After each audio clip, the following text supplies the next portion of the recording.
Que se acomodem e lembrem-se de colocar o celular no modo silencioso. Todos, então, são convidados neste momento a já se acomodarem no auditório, a fim de que possamos dar início ao diálogos com os candidatos ao governo do Estado do Espírito Santo. Olá, meu nome é Cezinho e eu estou aqui para orientá-lo sobre a segurança desse evento. Este local está equipado com extintores, mangueiras, hidrantes e saídas de emergência.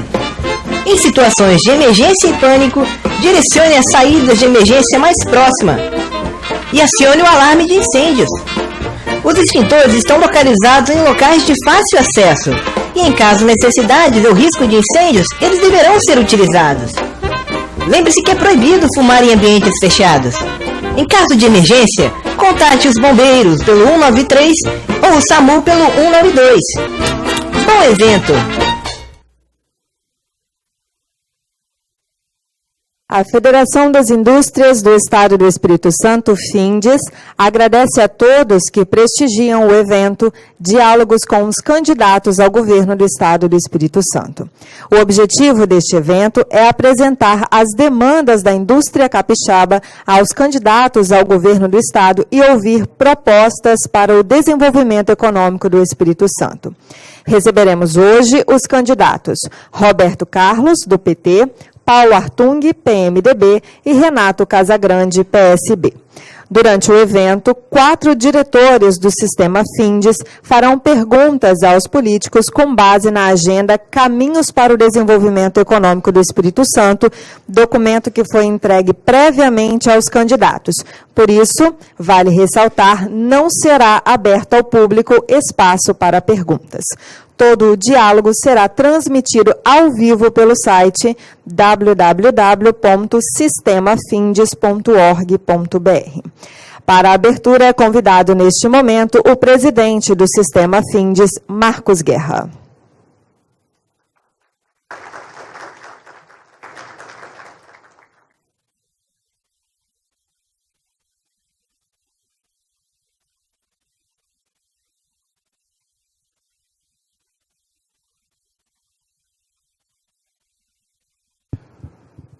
Bom, gente, bom dia a todos. Vou falar da satisfação de estar recebendo aqui, no dia de hoje, os candidatos.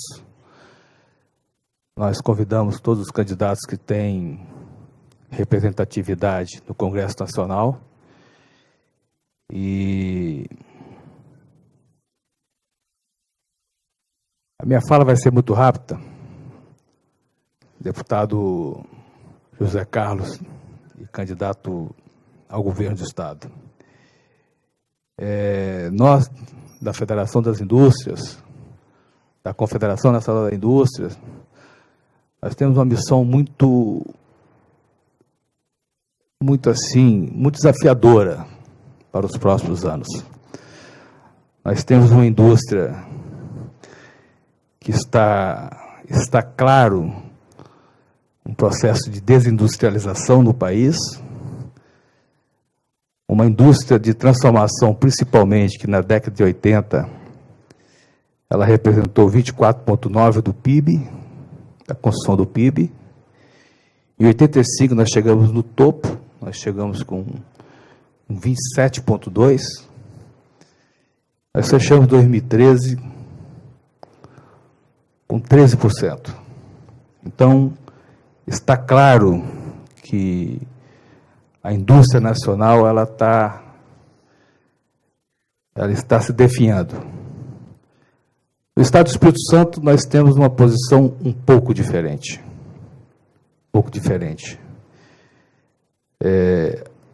Enquanto que no cenário nacional, a indústria geral, sendo ela a indústria de transformação, a indústria de commodities, de minerais, ela representa em torno de 27%. Aqui no Estado, nós temos uma participação da indústria no PIB de 38,5%.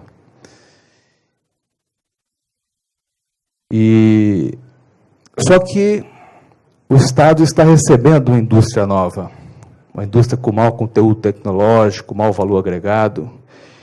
E nós vamos precisar realmente do envolvimento muito grande do governo nesse processo de transformação do Espírito Santo. Não quero falar que a indústria de commodities ela não é importante para o Estado. Ela foi muito importante e vai continuar sendo muito importante para o Estado do Espírito Santo.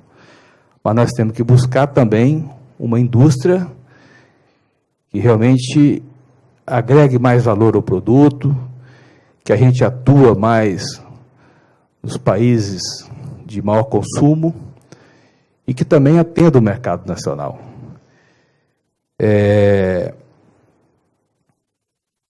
Dentro desse documento, nós tomamos o cuidado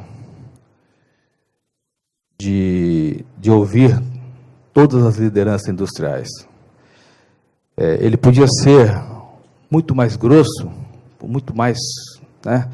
Mas aqui nós preferimos focar em alguns pontos que nós julgamos muito importantes. A educação está contemplada, com foco na educação profissional, investimentos em infraestrutura, a interiorização do desenvolvimento do Estado, a gente entende que isso é muito importante.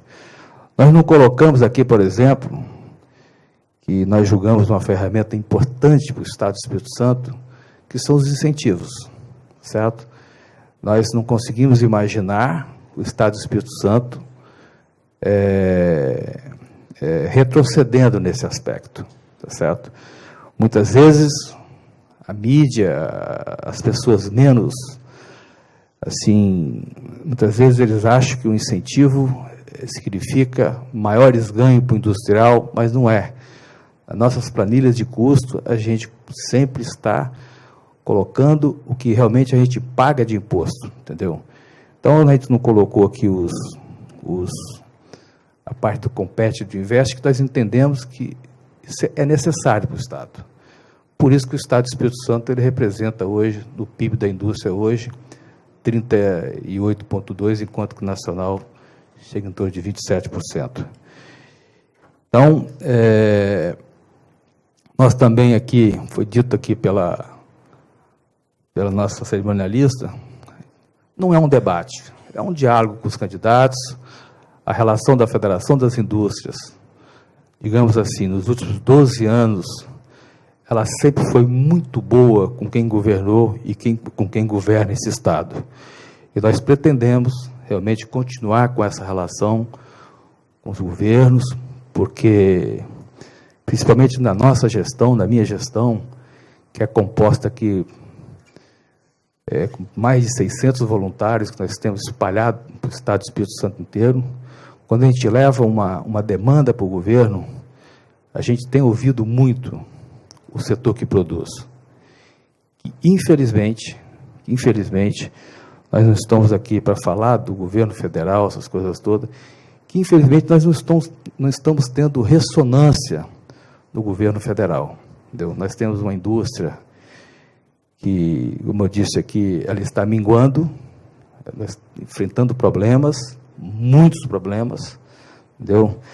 Eu tenho me reunido com os presidentes de federação, a gente tem conversado com todos eles, mas nós estamos na luta, nós estamos realmente com muitos projetos, nós estamos sendo propositivos ao governo federal, seja ele qual for que for assumir o mandato daqui para frente, entendeu? Mas aqui no Estado nós temos realmente, eu falo isso com todos os deputados, os senadores que eu converso, a gente tem o Congresso Nacional, mas os nossos olhos têm que estar voltados para o Estado do Espírito Santo, que é daqui que a gente mora, é aqui que a gente vive, aqui que nós precisamos ter realmente um Estado bastante interessante para a gente viver, morar, trabalhar, ganhar dinheiro, essas coisas todas. Então, quero desejar sucesso ao amigo, eu quero te parabenizar pelo trabalho pelo brilhante trabalho que você vem realizando na Assembleia Legislativa e te desejar sucesso na sua campanha. Essa é a minha fala. Muito obrigado. Um abraço a todos vocês. Eu não fiz nenhum registro assim de autoridades aqui presentes, que nós temos Aqui nós temos vários presidentes de sindicatos, entendeu? Roberto Carlos, a gente tem, aqui na federação, eu tenho por hábito ouvir, e com isso eu consegui uma assertividade muito grande dentro dos nossos projetos, entendeu? Nós temos algumas pessoas chegando ainda, que estão vindo do interior. A nossa federação tem investido muito no interior, mas também não quer dizer que nós não estamos investindo na Grande Vitória.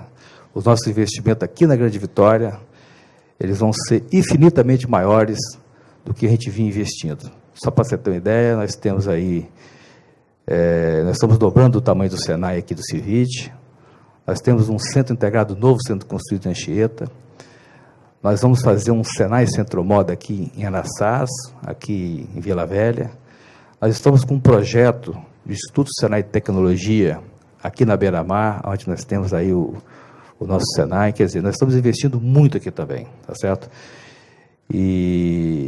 Mas eu estou dando uma atenção especial ao interior do Espírito Santo, porque eu entendo que a gente só consegue distribuir riquezas se a gente levar a indústria para o interior.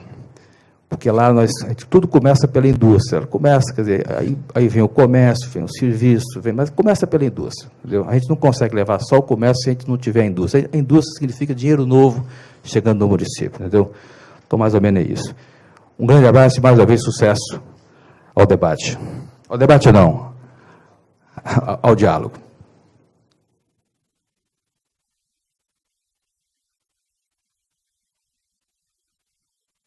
Agora, para a apresentação da agenda Caminhos para o Desenvolvimento Econômico do Espírito Santo, que todos receberam na entrada, é convidado o primeiro vice-presidente da FINDE, senhor Gibson Regiane, que na oportunidade também será o mediador deste diálogo.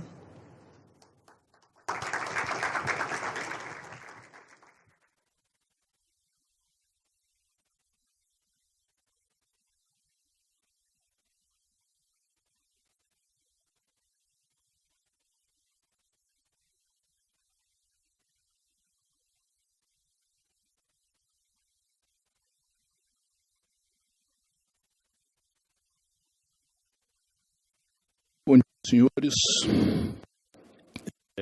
A todos e todas, bom agradecimento ao ilustre candidato a governador do Estado do Espírito Santo, deputado estadual Roberto Carlos, agradecimento a ao nosso presidente e a todos os diretores e conselheiros aqui presentes e empresários, por estarem prestigiando esse momento importante na caminhada do Espírito Santo.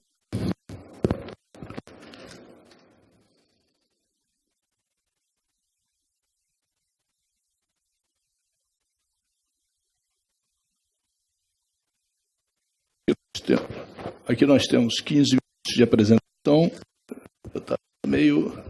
Está falhando aqui.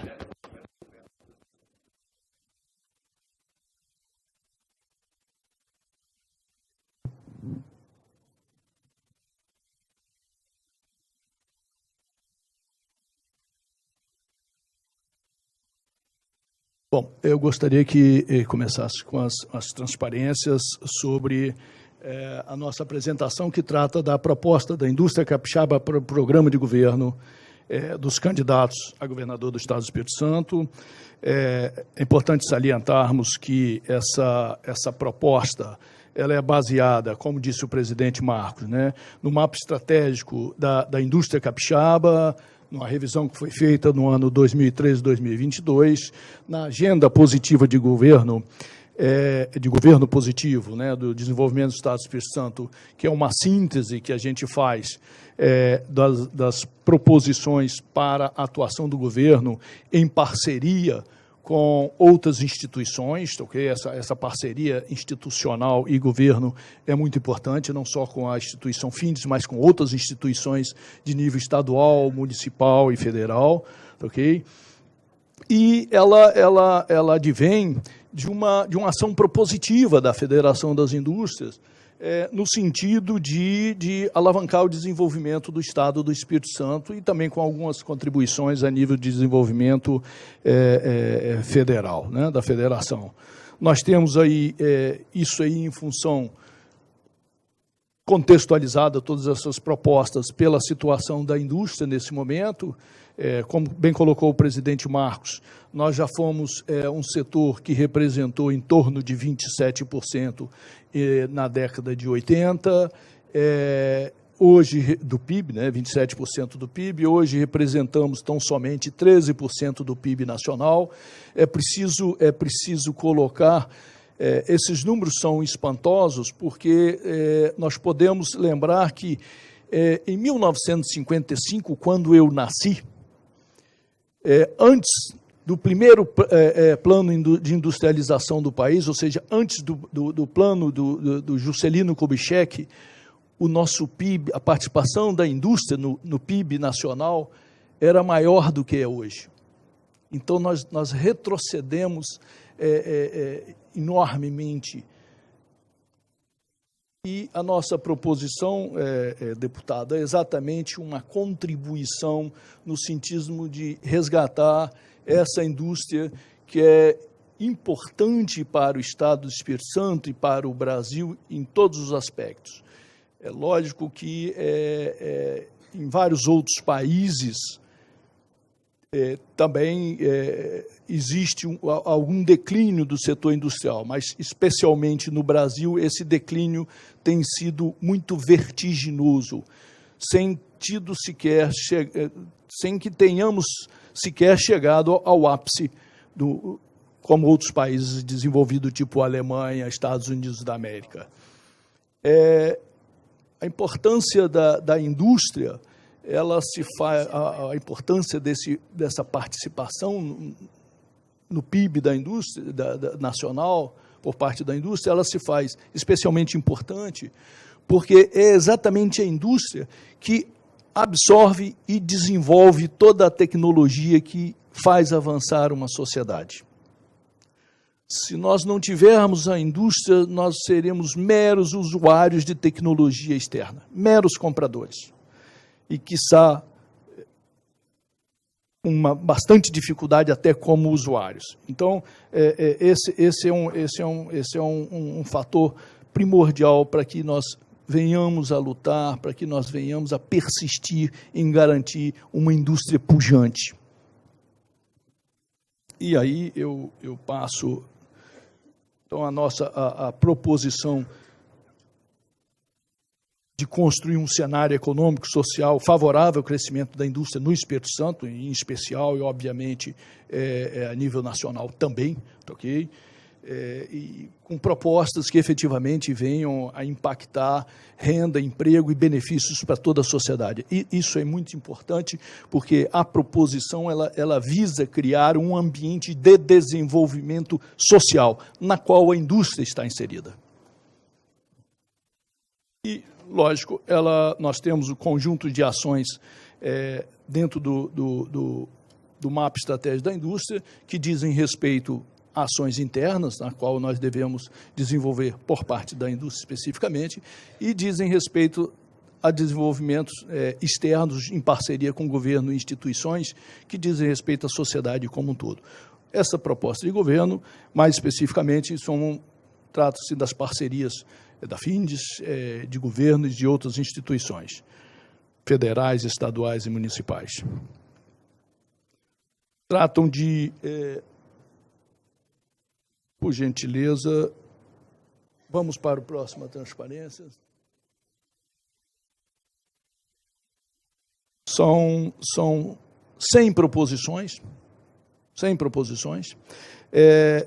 agrupadas em 16 temas, dentre os quais educação, petróleo e gás, energia, comércio exterior, malha ferroviária, malha viária, aeroportos regionais, mobilidade urbana, licenças de alvarás, reciclagem, questão tributária, sistema financeiro do governo estadual, inovações tecnológicas e não tecnológicas, indústria criativa, interiorização do desenvolvimento e relações trabalhistas. Então, como vemos, ela abrange a sociedade como um todo. E agora passamos, é lógico que são sem propostas de ação, não podemos, nesse momento, nesse exíguo tempo, falarmos sobre todas, mas vamos fazer alguns destaques, por gentileza.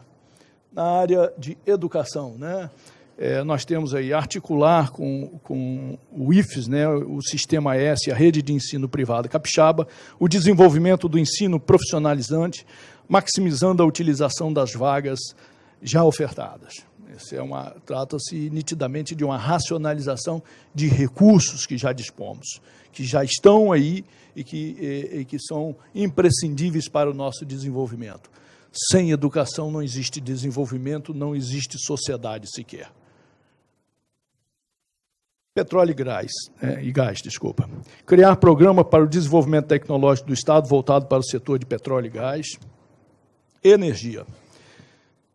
Elaborar o plano energético do Estado, ouvindo o setor industrial, já que é de fundamental importância nós identificarmos as demandas do setor industrial e construirmos participarmos desse plano energético, contribuindo com o nosso conhecimento, com a nossa experiência, para que o governo tenha maior assertividade na construção desse plano energético. Comércio exterior.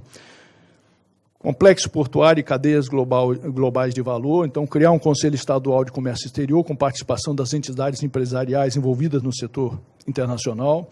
Malha ferroviária. Atuar em conjunto com os demais estados integrantes do Corredor Centro-Leste na eliminação de gargalos e na promoção desse modal de transporte de produtos por eles movimentados. Então, envolve a agilização da malha ferroviária, envolve o processo de desburocratização que tem sido, governador, uma grande trava desse Estado, dessa nação. Malha viária, agilizar a implantação dos eixos logísticos estaduais previstos, aumentando a integração com outros estados e com os portos capixabas. Aeroportos regionais, viabilizar as melhorias previstas nos aeroportos regionais do Espírito Santo para que possam operar de modo regular nos voos regionais. Mobilidade urbana na região metropolitana da Grande Vitória, agilizar a implantação do BRT após finalização da licitação em andamento. Licenças e alvarás, meio ambiente, corpo de bombeiro e vigilância sanitária. Articular com as prefeituras municipais no sentido de utilização de procedimentos únicos na aplicação da legislação que dependa tanto da interferência dos agentes estaduais como municipais. Então, esse, novamente, são os nossos processos burocráticos, nas quais representam tempos para investimento, governador, às vezes, o candidato. Às vezes, o setor, seja comercial, seja industrial, seja agrícola, ele dispõe de recursos, dispõe de planos, mas os investimentos necessários a acelerar, implantar esses processos são demasiadamente longos em função de procedimentos burocráticos. Não que aqui se preconize nós ignorarmos a legislação, as necessidades, para garantirmos um crescimento social sustentável, mas que preconizemos aqui a celeridade nesses processos, a simplificação nesses processos. Também sobre reciclagem, instituir linhas de financiamento e desoneração fiscal para empresas ligadas à área de resíduos sólidos. Trata-se de preservação de ambiente, trata-se de uma atividade industrial extremamente importante para a preservação. Questão tributária, integrar o debate e participar das ações nacionais por uma ampla reforma tributária. Essa é uma outra questão que esbarra tanto numa prática de tributação excessiva em todos os segmentos da sociedade, mas também extremamente burocratizada, extremamente complexa, que nos onera de uma forma incomum. Para nós termos uma ideia, hoje cada empresa, em média, no país, gasta em torno de 2.600 horas ano para preparar a documentação e recolher os seus impostos, ou seja, as suas obrigações, de uma forma geral, obrigações acessórias. Isso, na média, está em torno, no resto do mundo, 176 horas, 200 horas. Quer dizer, quando a gente rema certo e o mundo inteiro está remando errado no sentido contrário, eu acho que a gente tem que começar a repensar o que nós estamos fazendo. Sistema financeiro do governo estadual, criar programas e linhas de atuação do Bandes e do Baneste diferenciados para regiões do interior que estão fora da área da Sudene. Essa é uma outra questão. Nós não temos 2 estados, nós temos um estado do Espírito Santo. Inovações tecnológicas e não tecnológicas, adequar o Investe Espírito Santo no sentido de modular os incentivos, levando-se em conta a intensidade tecnológica do empreendimento, a inovação e a sua localização, ampliando os atuais benefícios para regiões não pertencentes à Sudene. Indústria criativa. Desenvolver e implantar o programa Capixaba de Design, voltado para os principais setores empregadores capixabas. Interiorização do desenvolvimento. Apoiar a construção de novos polos industriais, inclusive regiões de menor IDH, respeitando as suas vocações econômicas e observando a mobilidade urbana local. E, finalmente, relações trabalhistas, articular com a Bancada Federal do Espírito Santo, visando a aprovação no Congresso Nacional do projeto de lei que regulamenta a terceirização. Esse é um aspecto importante.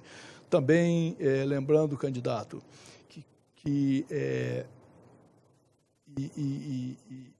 sugerindo que cabe ao governador liderar nesse estado uma movimentação no sentido de procurarmos tornar mais fácil a vida das empresas e dos trabalhadores.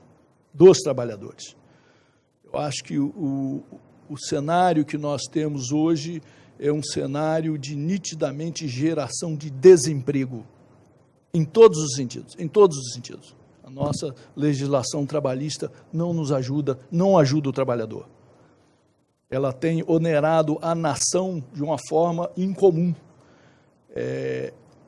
contribuindo tão somente para nos tornar cada vez menos competitivos internacionalmente. E, especificamente, o Espírito Santo cada vez menos competitivo em relação aos outros estados, por conta de questões trabalhistas e questões tributárias. E isso, candidato, é óbvio que o Poder Judiciário não está sobre o domínio da estrutura de governo, nem todas as questões tributárias estão sob o domínio da estrutura de governo. Mas temos que lembrar que, nesse Estado, como deve ser em todo o Estado, o governador é o grande líder das transformações.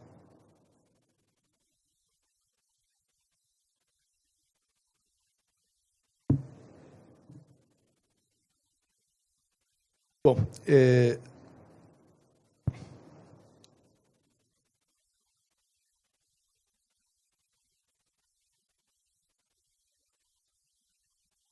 gostaria, nesse momento, então, convidar o ilustre deputado Roberto Carlos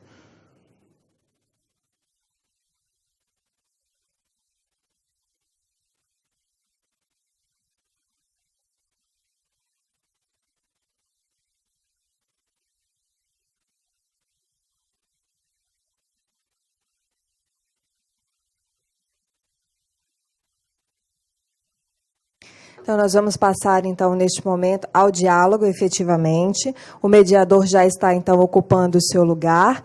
O senhor Gibson Regiane, que é engenheiro civil, doutor em engenharia de produção e mestre em engenharia industrial pela Pontifícia Universidade Católica do Rio de Janeiro e pós-graduado em contabilidade gerencial pela Universidade Federal do Espírito Santo. Ocupará também o seu lugar neste palco para o diálogo o deputado estadual, candidato ao cargo de governador do Estado do Espírito Santo pelo PT, senhor Roberto Carlos.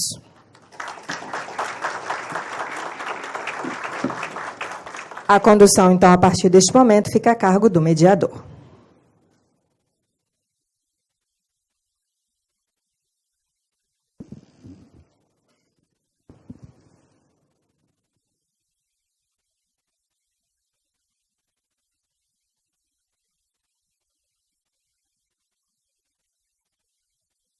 Já está ligado.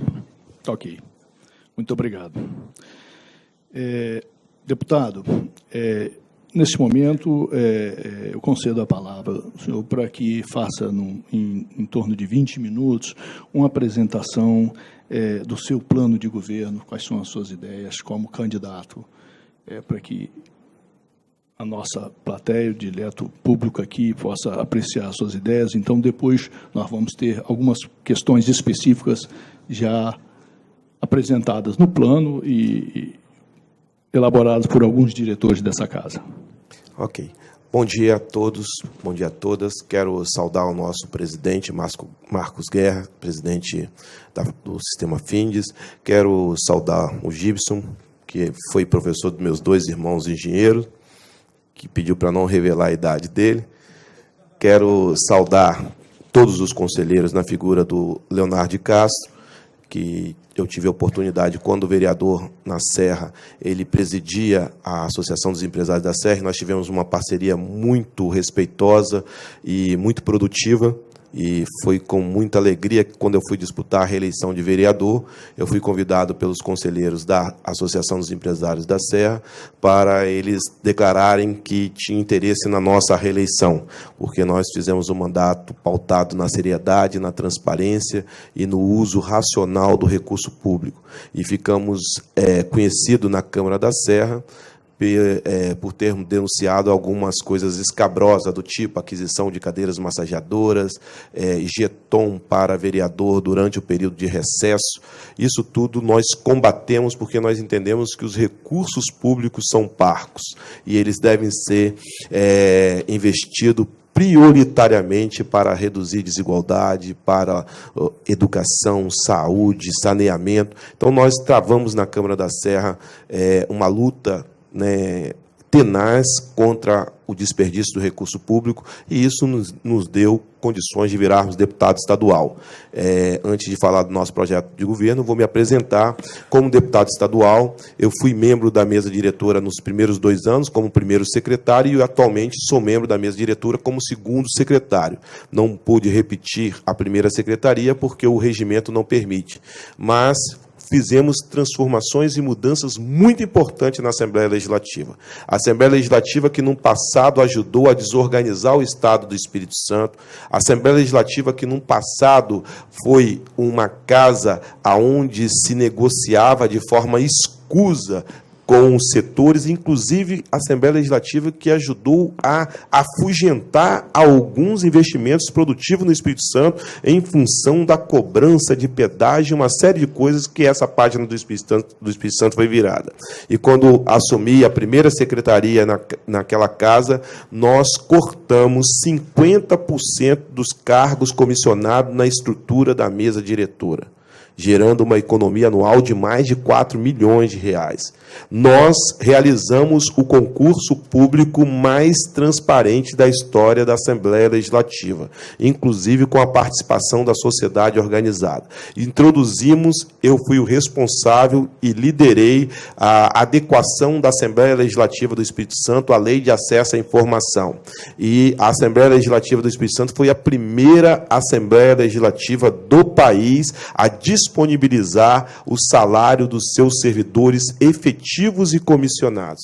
Fato esse que gerou um comentário positivo no editorial do jornal Folha de São Paulo e do jornal O Globo. Então, nossa trajetória, curta trajetória na vida pública, 10 anos de exercício de mandato, 6 como vereador na Serra e 4 como deputado estadual, é uma trajetória de defesa da transparência no serviço público, é uma trajetória que defende que o serviço público seja eficaz e efetivo, é uma história de que não dialoga e não tolera nenhum tipo de relação, eu ia usar uma expressão muito forte, mas vou amenizar a expressão, nenhum tipo de relação não republicana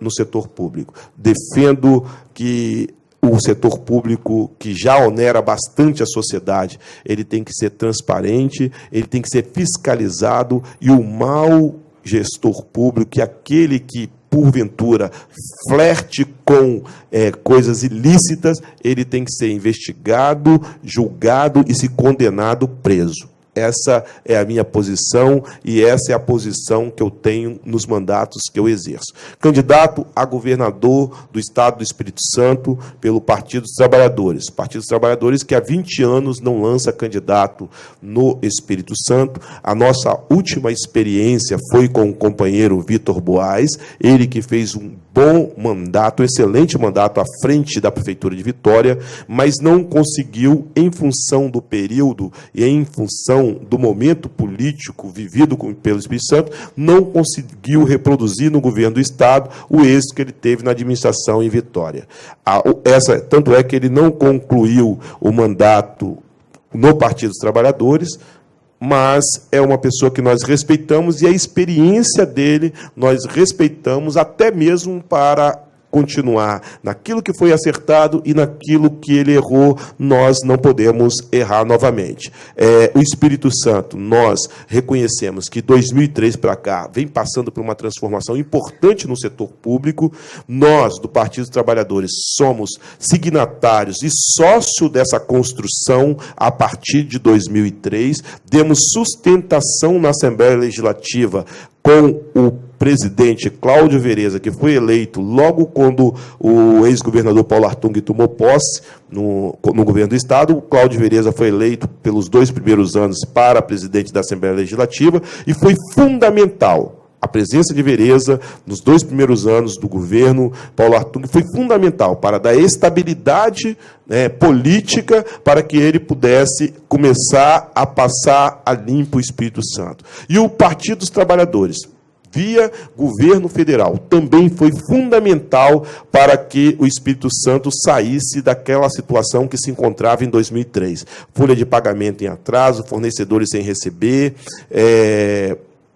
greve na saúde, greve na educação e uma grande estabilidade. Quando o presidente Lula, contrariando a orientação do ministro da Fazenda, Palocci, que dizia para não fazer, o Lula, com a sua intuição, com a sua capacidade de liderança, bateu na mesa e disse, vou fazer, e pediu a então ministra da Minas e Energia, para fazer os cálculos, e ele fez a antecipação dos royalties para o Espírito Santo na monta de mais de 300 milhões de reais, o que contribuiu e muito para o Espírito Santo, naquele momento, começar a se reorganizar e chegar aonde nós estamos hoje. Então, eu sou filho dessa construção, eu defendo essa construção que vem governando o Espírito Santo nos últimos 12 anos. Mas se é assim, por que você se coloca como candidato e por que seu partido se coloca como candidato num cenário em que tem o ex-governador e o atual governador? Nós, do Partido dos Trabalhadores, como todo partido político orgânico, nós temos um projeto. E o nosso projeto aqui no Espírito Santo era a defesa da continuidade dessa aliança. Essa aliança que governa o Espírito Santo há 12 anos. PT, PMDB e PSB, que são os principais partidos dessa aliança. Mas que, infelizmente, não foi possível. E quando não foi possível a manutenção dessa aliança que nós defendemos com o atual governador, o partido defendeu que, nesse cenário, seria importante lançar uma candidatura. E eu disponibilizei o meu nome ao partido para ser esse candidato a governador. Todos os analistas e aqueles que acompanham a cena política do Espírito Santo são unânimes de dizer que eu teria uma reeleição pavimentada, praticamente tranquila. E por que eu aceitei esse desafio? Porque eu acho que esse momento é um momento rico para o Espírito Santo. Nós temos candidaturas postas que não vão representar retrocesso. O Espírito Santo, nessa eleição, não tem nenhum risco de quem quer que seja que ganhe essa eleição não vai fazer com que o Espírito Santo retroceda. Muito pelo contrário. Eu respeito os candidatos que estão aí postos e quem vencer as eleições, o Espírito Santo não vai ter nenhum tipo de retrocesso. Mas existe diferença. E nós vamos começar agora, nesses próximos 10 minutos, que eu estou aqui com uma tela bonita, maior, 2 vezes maior do que a televisão que eu tenho lá em casa. Eu vou começar agora, nesses 10 minutos, discorrer um pouco sobre o nosso plano de governo, mas era necessário eu fazer essa minha apresentação. Eu sou professor de ensino médio, de pré-vestibular, e a minha vice, que está aqui na frente, a Célia, é professora do ensino superior. Ela é formada, me lembrem, ela é formada em História e com mestrado na Universidade Federal Fluminense em Ciências Políticas. A Célia... Oi? E também é graduada em Filosofia. A Célia é uma das grandes cabeças que nós temos no PT e no Espírito Santo no debate da educação de ensino fundamental e médio, ou seja, na educação básica. A Célia foi secretária de Educação durante os 8 anos do prefeito Helder Salomão em Cariacica, e ela produziu lá uma revolução, fez muita coisa com pouco recurso. Só para vocês terem uma ideia, quando o Helder assumiu Cariacica, o orçamento de Cariacica era do tamanho, Adriana, do orçamento de educação da Prefeitura de Vitória. E eu lembro muito bem, quando eu era vereador na Serra, que o prefeito Sérgio Vidigal me chamou para ser secretário de Educação, mas eu não pude aceitar. Ele falou o seguinte: eu quero que você faça a mesma coisa que a menina está fazendo lá em Cariacica. A menina que ele se referia é a nossa vice, que eu vou pedir para ela se levantar, para vocês conhecerem, e se puder até bater uma salva de palmas para ela.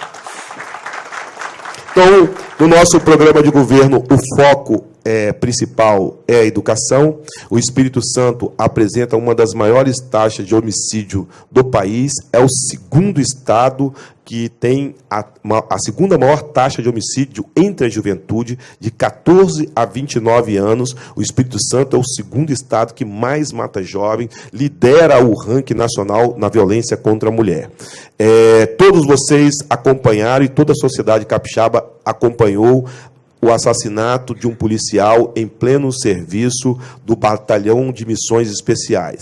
E nós tivemos também a oportunidade, nos jornais de ontem, se eu não me engano, de ler a entrevista da mãe do jovem de 17 anos que assassinou o policial. E a mãe do jovem falou o seguinte: eu perdi meu filho para o tráfico. Eu botei ele para estudar, para trabalhar, ele começou a se envolver com más companhias e eu perdi o meu filho para o tráfico. Mas não foi ela que perdeu, não. Muitas mães, muitos pais, muitas famílias estão perdendo os filhos para o tráfico de drogas. O tráfico de drogas é o principal agente da violência e da criminalidade. E nós conhecemos essa realidade, que a gente mora no município que também tem a maior taxa de homicídio do Espírito Santo, está na Serra, e a gente conhece essa realidade. Gente de família, que eu posso dizer, família religiosa, igreja católica, igreja evangélica, entra no tráfico de drogas e morre precocemente. A expectativa de vida do brasileiro está aumentando, está chegando em torno de 74 anos. A expectativa de um jovem que entra no tráfico de drogas é de 22 anos, 24 anos.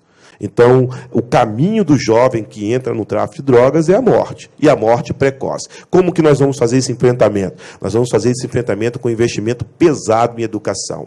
Nós vamos ajudar em regime de cooperação as prefeituras a avançar na educação infantil. Hoje, a partir de 2016, pelo Plano Nacional de Educação, vai ser obrigatório as crianças com 4 anos serem matriculadas.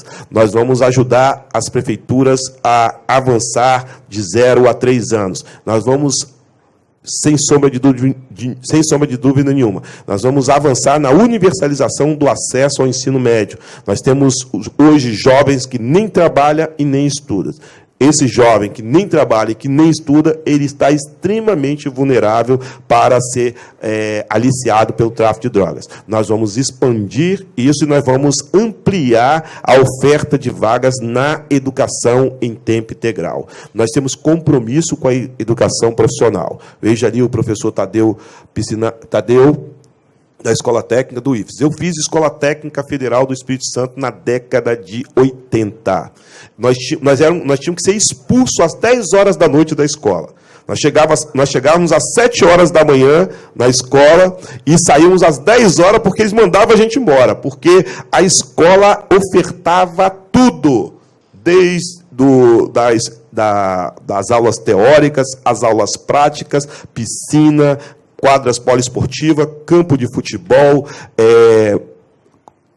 academia de musculação, teatro, ou seja, tinha tudo na escola.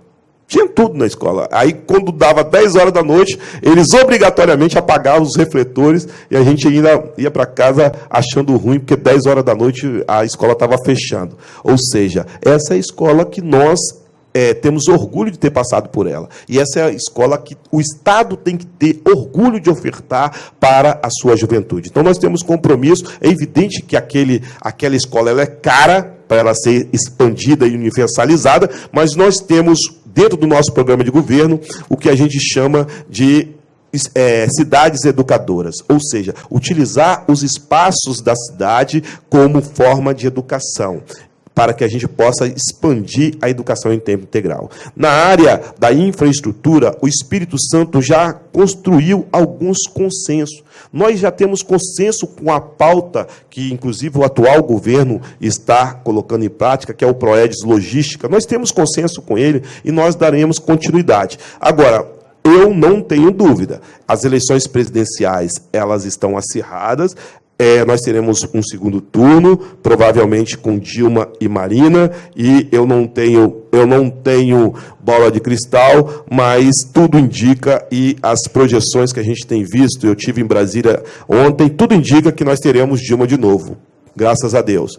E teremos Dilma de novo, e se ganhar a eleição de governador, é para fazer um alinhamento principalmente com o governo federal, no sentido dele enxergar o Espírito Santo com o carinho que o Espírito Santo merece. Nós sabemos que esse abandono, ou esse sentimento de abandono, é um sentimento que perpassa a história do Espírito Santo. Eu, recentemente, terminei de ler Muniz Freire, e Muniz Freire reclamava, como João Batista clamava no deserto, pela parceria do governo federal. Também Carlos Lindenberg também clamava pela parceria do governo federal. Então, isso é histórico, mas nós sabemos que o governo federal tem investimento no Espírito Santo. Já está sendo licitada e daqui a pouquinho começa a duplicação da BR-262, trecho Viana a Vitor Hugo. O nosso desejo é que essa duplicação se efetive até a fronteira com Minas Gerais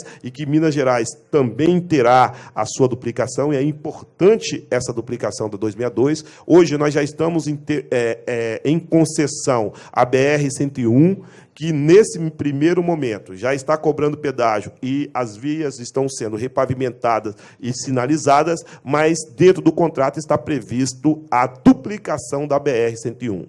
A cabeça de burro que nós temos, o aeroporto de Vitória, né? Essa cabeça de burro, a Dilma puxou pelo chifre dela na última visita que ela fez ao Espírito Santo, e ela anunciou uma nova licitação, já que não foi possível fazer com o aeroporto de Vitória o que foi feito em Goiânia. Em Goiânia, o Tribunal de Contas da União topou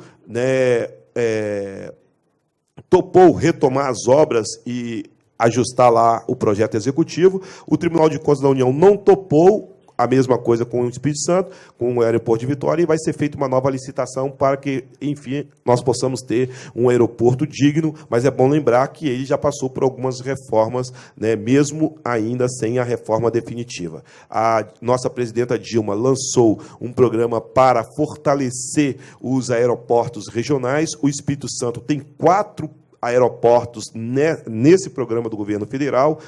Se eu falhar a memória, alguém me corrija: Colatina, São Mateus, Cachoeiro e Guarapari, Linhares. Então, são 5, e Guarapari também está. Então, são 5 aeroportos, e nós vamos continuar fazendo essa gestão junto ao governo federal para que nós possamos ter um porto público de águas profundas, de carga geral, de container, para melhorar essa logística do Espírito Santo.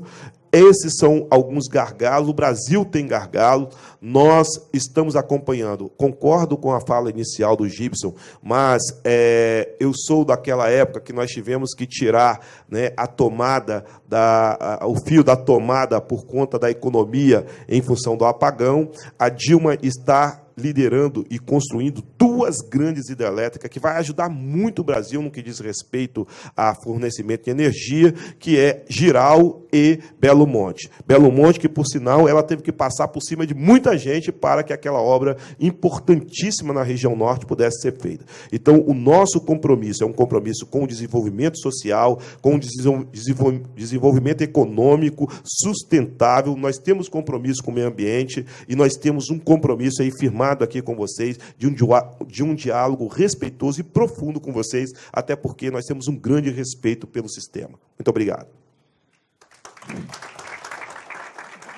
Muito obrigado. Eu quero que registre que eu terminei no meu deputado. tempo. Inicialmente, eu quero parabenizá-lo pela disciplina. E antes de convidar os nossos diretores para formularem as perguntas, eu também gostaria de parabenizá-lo pela exposição que foi feita e registrar um fato que esses dias eu ouvi na CBN um comentário que o ilustre deputado era um candidato gente boa. Eu constatei aqui, porque ele acabou de assegurar aos senhores que nós, em hipótese nenhuma, teremos retrocesso no Espírito Santo, porque todos os 3 candidatos são pessoas confiáveis. Muito obrigado. Isso me consola e me traz segurança.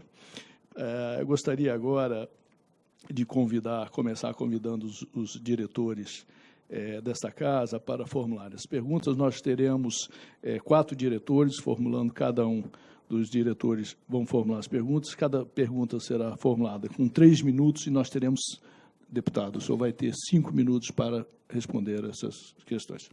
São questões pontuais, feitas em cima dessa proposta da indústria, tá, ok? Em que nós gostaríamos de saber exatamente a sua posição em relação a essas propostas. Eu gostaria de convidar o diretor e vice-presidente dessa casa e diretor para assuntos tributários, Leonardo de Castro.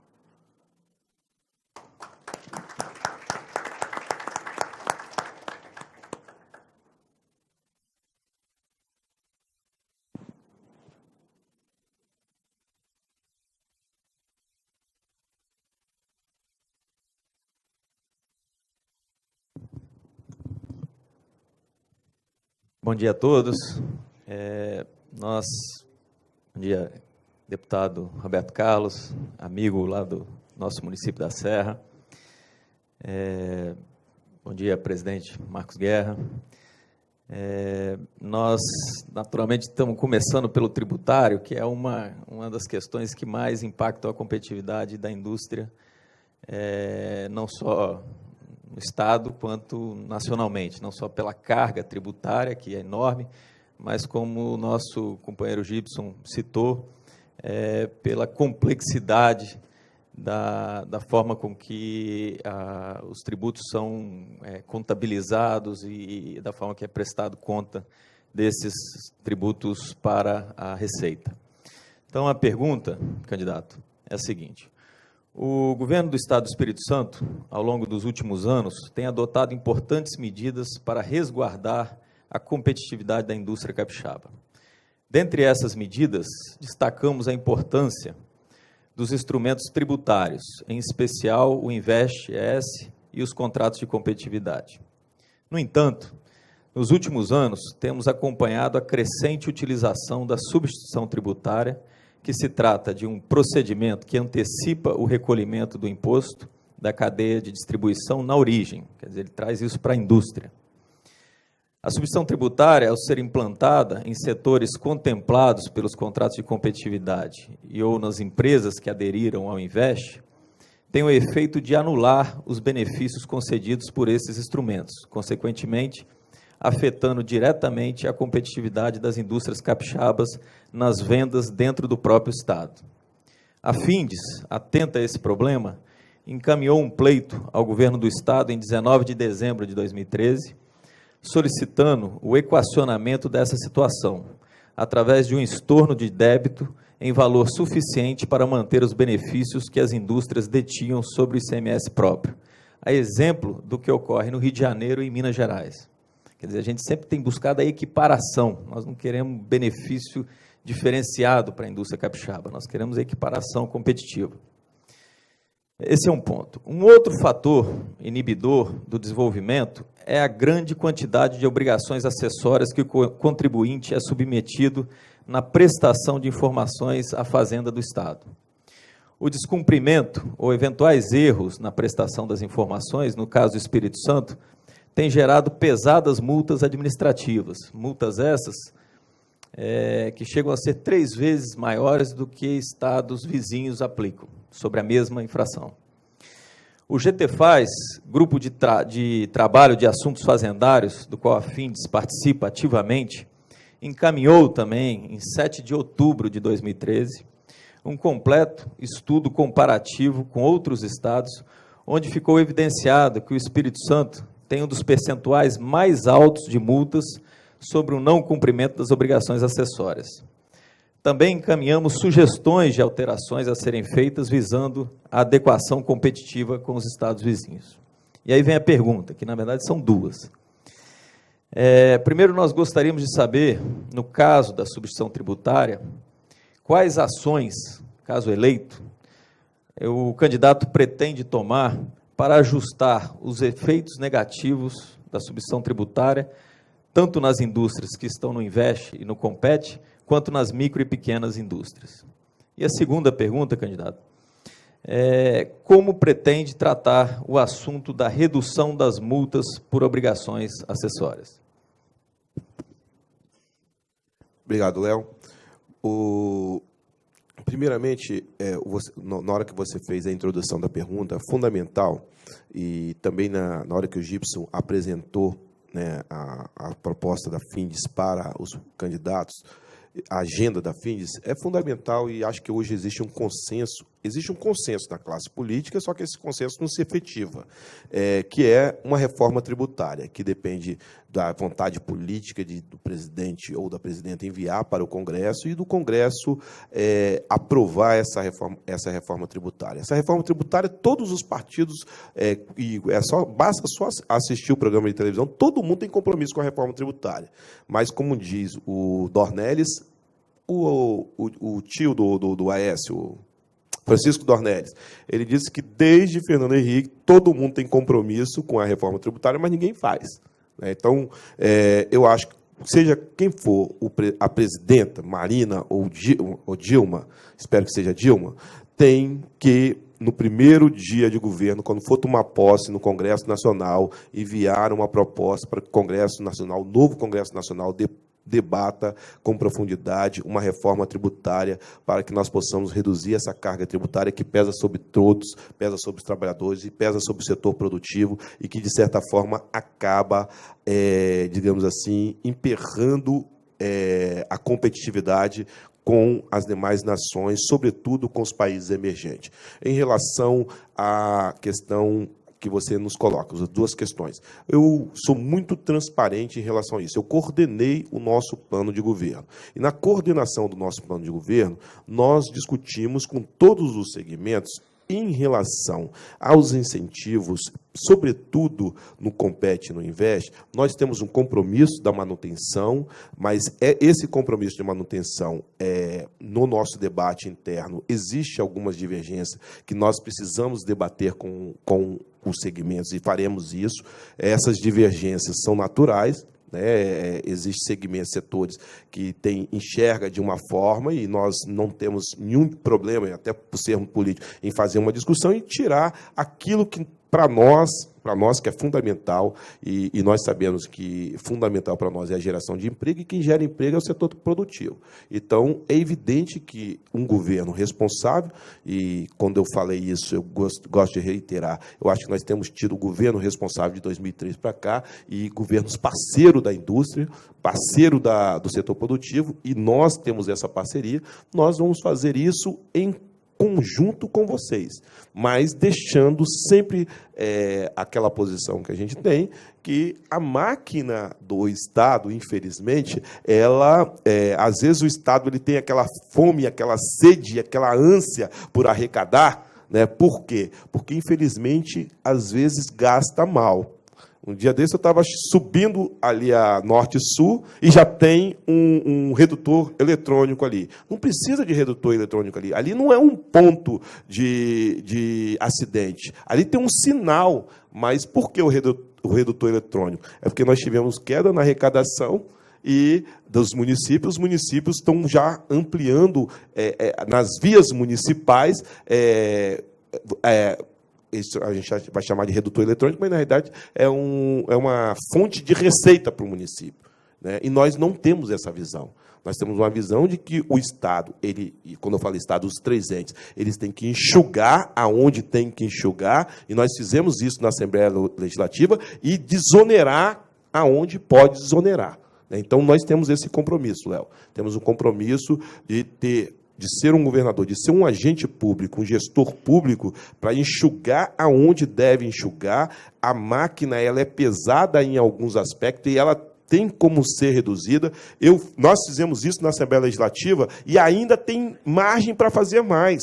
Só que, quando nós reduzimos 50% dos cargos na estrutura da Assembleia Legislativa, eu recebi telefonema de desembargador, eu recebi telefonema de senador, de ex-governador, uma série de gente liga. Por quê? Porque parece que o Estado brasileiro, ao longo de anos, foi assim, o estuário para ocupar o Estado de forma indevida, como um cabide de emprego, e quem paga isso, e paga pesadamente, é a sociedade. Então, nós temos um compromisso, Léo, de enxugar aonde cabe enxugar, um governo eficiente para que nós possamos desafogar, né, o que a gente sabe que já é pesado, essa carga tributária, para o setor produtivo e para a sociedade brasileira, e, ao mesmo tempo, fechou meu tempo, mas, ao mesmo tempo, isso será feito com o diálogo que nós sempre tivemos e com a responsabilidade que nós sempre tivemos. Quero agradecer ao ilustre colega vice-presidente dessa casa, Leonardo de Castro. Antes de passarmos para o próximo diretor, eu gostaria de lembrar ao ilustre candidato que a indústria recolhe imposto. Quem paga é o cidadão. É verdade. Quando o imposto é majorado, majora-se o cidadão. É verdade. Okay? O industrial é um mero depositário. Eu gostaria de convidar o nosso colega diretor administrativo da Findes, Luciano Reiser, para tratar das questões sobre educação.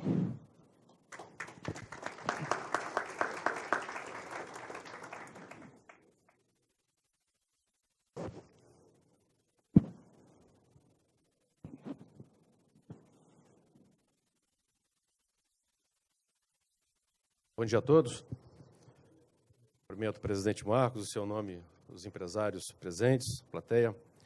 Cumprimento o nosso primeiro vice, Gibson Regiane. Saúdo o candidato e deputado Roberto Carlos. Obrigado pela presença. Candidato, aqui na Findes nós temos um conselho de educação, um conselho que debate o tema de educação e do qual participam profissionais, especialistas, empresários para discutir esse tema que para nós é de enorme importância. Nosso vice-presidente falou que sem educação não há desenvolvimento. Todos nós concordamos com isso. Acho que... Só que a nossa percepção é que, pelo maior esforço que se verifica, o maior recurso que tenha sido dedicado à educação, nossa percepção é que nós não avançamos nisso. Nossa percepção é que há um dever de casa enorme para ser feito em relação à educação no Brasil, e, naturalmente, naquilo que nos compete no Estado. Nosso presidente falou de um novo ciclo econômico do Espírito Santo. Nós precisamos disso. Precisamos caminhar em direção a indústrias mais modernas, indústria de maior valor agregado, pautado na criatividade, pautado em inovação. E isso requer, além do investimento que vem por parte da empresa, mas requer gente talentosa, gente competente. Só que nós percebemos um certo entrave, um certo impedimento quando a gente se depara com a realidade da nossa mão de obra, principalmente na sua pouca qualificação. Nós vamos partir para uma indústria mais moderna, estamos falando já numa segunda revolução industrial pautada na tecnologia, mas com pessoas que não conhecem matemática, com pessoas que não conhecem lógica, não conhecem mal a língua que falam. Então, isso é uma preocupação que nós temos de enorme importância. Falamos um novo ciclo, mas quando deparamos com a mão de obra pouco qualificada. Nós entendemos, senhor candidato, que nós temos que repensar a gestão da nossa educação. Nós entendemos que nós precisamos fazer uma mensuração dessa qualidade para apontar onde há errado, o que há de errado e fazer. Nós entendemos que nós temos que nos comparar ao que é de melhor no mundo, porque senão nós não seremos competitivos nessa aldeia global. Então, o nosso ponto de vista, que nós temos debatido lá no CONEDU, são esses dois enfoques, como repensar uma educação num momento novo, diferente, e como também trazer uma comparação com aquilo que é de melhor. Feitas essas colocações, a pergunta que a gente quer dirigir, em sendo eleito, como é que o senhor pretende identificar na nossa sociedade, em especial a indústria? Nós estamos aqui na casa da indústria. Mas nos interessa muito, além da educação como um todo, a educação profissionalizante. Como é que o senhor pretende, juntamente com o setor produtivo, identificar essas necessidades, a demanda de educação profissionalizante? E mais, como é que o senhor pensa assim, na medição da qualidade, no debate desses indicadores com a sociedade, e prover as soluções? Porque nós entendemos que a educação não é só um problema de governo, problema de sociedade. Então, a gente coloca de maneira clara, senhor candidato, essas duas questões para conhecer no seu plano de trabalho, na sua proposta, sobre educação profissionalizante, como debater com o setor produtivo, o conhecimento da real necessidade para, aí sim, poder fazer a oferta, e aí também como é que a gente faz a mensuração da qualidade da educação. Perfeito. Vou começar com um exemplo muito claro que vocês conhecem. O ex-governador ele fez uma luta muito forte junto ao governo federal e à Petrobras para trazer a P36 para ser reformada aqui em Vitória. E ele conseguiu convencer o governo federal e a Petrobras, e a P36 veio para ser reformada aqui no Porto de Vitória. Só que a empresa que veio para reformar, a GDK, necessitou de mão de obra e o Espírito Santo não tinha essa mão de obra para a reforma da P36. E foi necessário trazer do Rio de Janeiro e de Salvador, da Bahia, profissionais, trabalhadores para fazer a reforma. Quer dizer, nós conquistamos, vamos trazer para o Espírito Santo, trouxemos. Agora vamos reformar, não tem mão de obra. Eu formei na Escola Técnica em 85. Eu lembro a primeira turma que foi formada de metalurgia. Acho que 83, né, Tadeu? 82. A primeira turma formada em metalurgia na Escola Técnica, toda foi trabalhar na CST. Toda a turma. E ainda assim veio muita gente da Uzi Minas. Não é isso?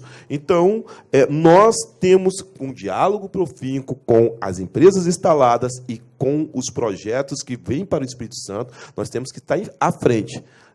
Eu acho que nos últimos anos o Espírito Santo tem corrido e tem se aproximado, mas ainda não passou. Ou seja, nós ainda não estamos na frente com mão de obras preparadas para principalmente essa cadeia que hoje ganha força, que é a cadeia petróleo e gás. Então, nós vamos fazer, nós temos um compromisso com a educação profissional, com a educação técnica, vamos expandir. O governo atual começa a fazer as escolas técnicas, nós vamos expandir a rede. Não está na sua pergunta, mas eu tenho um compromisso, e sei que tem divergência com alguns setores, eu debati isso muito durante o meu mandato de deputado estadual. Eu tenho um compromisso com a criação de uma universidade estadual pública, e isso, em hipótese alguma, impede do governo continuar um programa bem sucedido, que é o Nossa Bolsa, que é um programa que adquire bolsas, adquire vagas na faculdades particulares. E se o ex-governador vai estar aqui, se vocês perguntarem, eu estive na origem da formulação dessa proposta do Nossa Bolsa, da aquisição, junto com o Cinep, aquisição de bolsas nas faculdades particulares. Eu acho que tem que continuar com essa política, mas o Espírito Santo tem espaço para uma universidade, e é bom lembrar que uma universidade não é apenas formação de mão de obra, universidade é pesquisa, ensino e extensão. Nós sabemos disso e, por isso, entendemos que grande parte das pesquisas que a FAPES financia, grande parte dela vai para o IFES e para a UFES. Algumas faculdades particulares, poucas, têm capacidade de professores pesquisadores. Grande parte das faculdades particulares não tem professores pesquisadores, até porque ele não tem tempo para fazer pesquisa, já que ele tem que trabalhar como professor de manhã, de tarde, de noite. Então, nesse aspecto, é fundamental uma outra instituição pública para a gente avançar na pesquisa no Espírito Santo. Em relação à gestão, eu sou daqueles que acho que é fundamental, e os índices já existem, né? Nós temos aqui um índice estadual e nós temos o IDEB, que você avalia os alunos e os professores, consequentemente, em função da nota atingida no IDEB, mas nós temos uma visão de que é fundamental para a educação brasileira a valorização do magistério. Não tem como você ter uma educação de qualidade com um professor tendo que ter 3 escolas, de manhã, de tarde e de noite. Eu sou professor de pré-vestibular e dava aula para 200 alunos. O que é pré-vestibular? Um treinamento para o rapaz fazer a prova. Depois que ele faz a prova, ele esquece.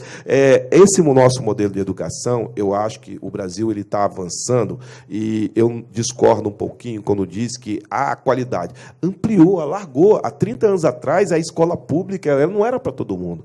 Nós tivemos, e aí vamos reconhecer, Fernando Henrique, quando criou o Fundef e a universalização do ensino fundamental. Hoje o ensino fundamental está universalizado e quando você alarga, você vai ter que fazer um esforço maior para melhorar a qualidade e os níveis. Quando você, o Brasil está ruim no nível internacional. É claro, nós alargamos isso em 20 anos. Agora, nós temos menos de 20 anos que nós fizemos esse alargamento da entrada de todo mundo na escola pública. Agora, quais são os nossos desafios? Na minha opinião, um desafio fundamental é reduzir essa carga pesada de horária do nosso profissional da educação e melhorar o salário. Hoje, concluo, estourou aqui, mas hoje os bons profissionais não vão para a sala de aula. E nós vamos vivenciar daqui a pouquinho um apagão do ensino médio em relação a professores. Pergunta ao jovem quem quer ser professor.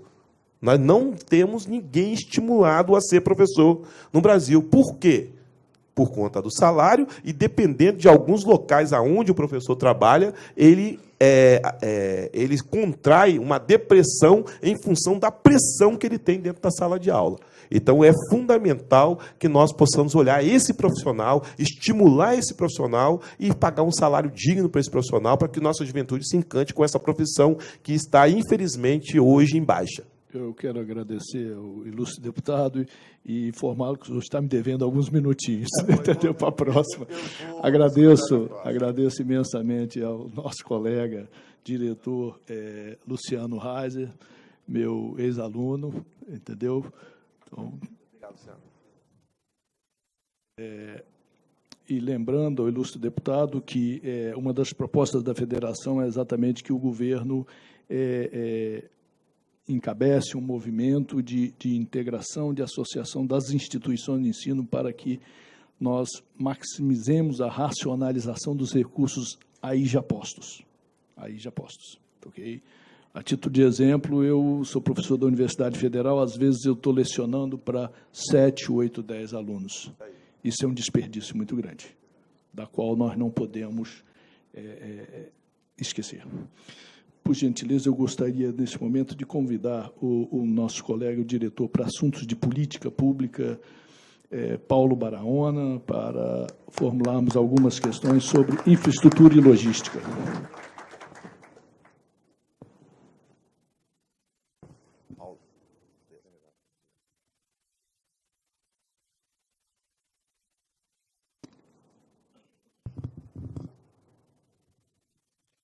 Bom dia a todos. Bom dia, presidente Marcos, candidato Roberto Carlos, deputado. O tema da minha pergunta é infraestrutura e logística, um tema bastante em voga, conhecido de todos, que vai desde o trânsito que nós estamos sofrendo, hoje o cidadão está sofrendo, e que traz graves consequências à produção do Estado e do país. O desenvolvimento sustentável do Espírito Santo depende estrategicamente da ampliação e melhoria contínua tanto da infraestrutura voltada para o fornecimento de energia e do gás natural produzido no Estado, da infraestrutura logística de transportes, armazenagem e distribuição e em assegurar a disponibilidade de infraestrutura do saneamento básico. Porém, o maior gargalo que a indústria capixaba vem enfrentando diz respeito a essas infraestruturas hoje existentes, que são muito precárias e ineficientes. Um dos principais problemas na infraestrutura logística do Estado é o atraso nas obras e os prejuízos daí decorrentes, e que afetam consumidores e empresas, consomem vultuosos recursos públicos e comprometem o desenvolvimento do Espírito Santo. No caso da infraestrutura logística, 4 gargalos contribuem para inibir o seu desenvolvimento: as licenças ambientais, a insegurança jurídica causada por greves intempestivas e que paralisam os investimentos que estão sendo realizados pelo setor industrial, as demoras nas soluções a serem adotadas pelos órgãos reguladores e a elaboração de projetos básicos utilizados nas licitações públicas. No caso das licenças ambientais, a falta de regras claras e a complexibilidade das normas e critérios já existentes levam a uma grande lentidão ao processo de análise e liberação de projetos de expansão ou de implantação de novos empreendimentos no Estado, gerando visões e aplicações legais diferenciadas em função da localidade nos vários municípios e dos órgãos estadual, municipal ou federal, conforme o caso, além de oneroso para as empresas, principalmente porque esses órgãos possuem poucos técnicos e o número de pedidos de licenciamento ou alvarás, fruto do crescimento contínuo e taxas expressivas da economia local, é muito elevado. A indefinição em torno de competências entre os diversos entes federativos e interpretação diferentes na aplicação das legislações respectivas são outros problemas que também geram atrasos nos processos de análise e liberação ambiental. Em muitos casos, a empresa deve encaminhar o processo ao órgão do município, do Estado e até da União. Tudo isso custa e afeta o cronograma de implantação dos projetos de investimento e inibe a atração de novos investidores para o Espírito Santo. Nas questões trabalhistas, as greves violentas e extemporâneas poderão prejudicar o futuro económico do nosso Estado, com empresas migrando para outros estados ou deixando de investir em projetos de expansão, à semelhança do que ocorreu na região do ABC Paulista, onde todos os novos projetos da indústria automobilística migraram para outras regiões do país. Os órgãos reguladores federais e estaduais, ao adotarem ações sob suas responsabilidades legais, suspendendo a evolução dos investimentos em infraestrutura, demoram em tomar a decisão final solucionando os motivos da suspensão, atrasando ainda mais a realização desses investimentos. Por último, um grande gargalo é a precariedade dos projetos básicos apresentados nas licitações públicas, em muitos casos deficientes e desatualizados, gerando uma série de atrasos e aditivos de preço e prazos que resultam em gastos desnecessários ao erário, consequentemente trazendo prejuízo à coletividade e às empresas. A pergunta é: caso seja eleito, como pretende atuar no sentido de eliminar esses gargalos? Perfeito. Eu vou descontar, então, o minuto que eu estou te devendo. O nosso programa de governo, ele detecta, principalmente nos municípios, a falta de profissionais qualificados em algumas áreas, o que tem contribuído, inclusive, para o retardo de licenças e, inclusive, de captação de recursos. Então, o governo do Estado tem um instrumento muito importante chamado Escola de Serviço Público Estadual, a ESESP. E no nosso plano de governo, nós temos a vontade política de potencializar a ESESP como escola de governo para qualificar tanto os servidores estaduais como os municipais, no sentido de dando essa qualificação para agilizar esse processo.